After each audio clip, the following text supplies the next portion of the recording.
ஒரு குறிப்பிட்ட வருடத்தில் ஒரு நகரத்தின் மக்கள் தொகை 5% அதிகரிக்கிறது.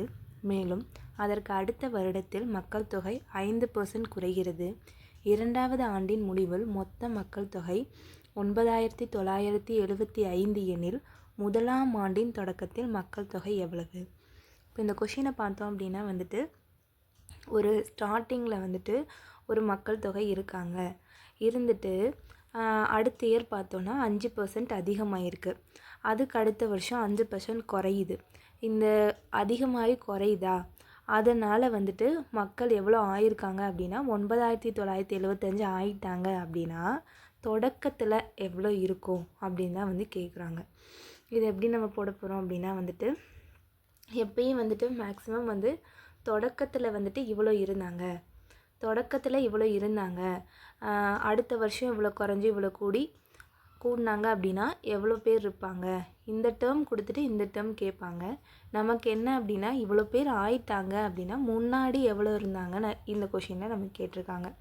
அப்போ தொடக்கத்தில் எவ்வளோன்னு நமக்கு தெரியாத அது எக்ஸ்ன்னு போட்டுட்டோம். அடுத்து ஃபஸ்ட்டு என்ன ஆயிருக்கு, 5% அதிகமாகிருக்காங்க.